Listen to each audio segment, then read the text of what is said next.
ជំរាបសួរប្រិយមិត្តរបស់ក្រុមហ៊ុនស៊ុនស៊ីមីកូទាំងអស់គ្នាជួបគ្នាសាជាថ្មីម្ដងទៀតហើយជាមួយនាងខ្ញុំកន្លងមកបងប្អូនទាំងអស់គ្នាធ្លាប់តែឃើញនាងខ្ញុំធ្វើការបង្ហាញជាមួយនឹងមុខងារបោកគក់ទឹកក្តៅទៅលើម៉ាស៊ីនបោកគក់ប្រភេទទ្វារចំហៀងប៉ុន្តែនៅក្នុងថ្ងៃនេះនាងខ្ញុំនឹងមកបង្ហាញបងប្អូនទាំងអស់គ្នាឲ្យមកដឹងជាមួយនឹងមុខងារទឹកក្តៅដែលមាននៅក្នុងម៉ាស៊ីនបោកគក់ប្រភេទទ្វារពីលើវិញម្ដងនេះគឺជាម៉ាស៊ីនបោកគក់ប្រភេទទ្វារពីលើម៉ាក Panasonic ដែលមានជាមួយនឹងលេខ model NAFD 165 V3 BG ដែលវាមានទំហំ16គីឡូកន្លះម៉ាស៊ីនបោកគក់ប្រភេទទ្វារពីលើមួយនេះគឺមានសមត្ថភាពខ្ពស់នៅក្នុងការបោកសម្លៀកបំពាក់បានកាន់តែស្អាតជាងមុនជាមួយនឹងមុខងារទឹកក្តៅលក្ខណៈពិសេសដែលមាននៅក្នុងម៉ាស៊ីនបោកគក់ប្រភេទទ្វារពីលើមួយនេះគឺមានដូចជាមុខងារ Stand Master Plus គឺជាមុខងារពិសេសជាងគេដែលមាននៅក្នុងម៉ាស៊ីនបោកគក់ប្រភេទទ្វារពីលើមួយនេះ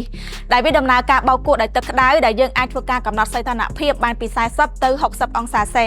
ដែលជួយកម្ចាត់មេរោគនិងស្នាមប្រឡាក់បានគ្រប់ប្រភេទបានយ៉ាងល្អមុខងារ Active Foam គឺជាមុខងារបំបែកពពុះសាប៊ូឲ្យឆាប់ជ្រាបចូលជ្រៅទៅក្នុងស្រទាប់សាច់ក្រណាត់និងជួយកម្ចាត់ស្នាមប្រឡាក់បានកាន់តែលឿន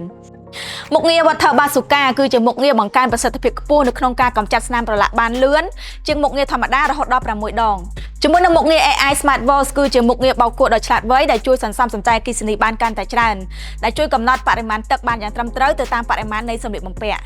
សម្រាប់បងប្អូនទាំងអស់គ្នាដែលកំពុងតែស្វែងរកទិញជាមួយនឹងម៉ាស៊ីនបោកយកទៅប្រើប្រាស់នៅរដូវភ្លៀងនេះនាងខ្ញុំសូមណែនាំជាមួយនឹងម៉ាស៊ីនបោកគក់ប្រភេទទ្វារពីលើដែលមានជាមួយនឹងមុខងារទឹកក្តៅរបស់ Panasonic មួយនេះបងប្អូនទាំងអស់គ្នាក៏អាចធ្វើការរកទិញបាននៅគ្រប់បណ្ដាសាខាទាំងអស់របស់ក្រុមហ៊ុនស៊ុនស៊ីមីកូសូមអរគុណសម្រាប់ការតាមដានទស្សនានៅវីដេអូជួបគ្នានៅវីដេអូក្រោយ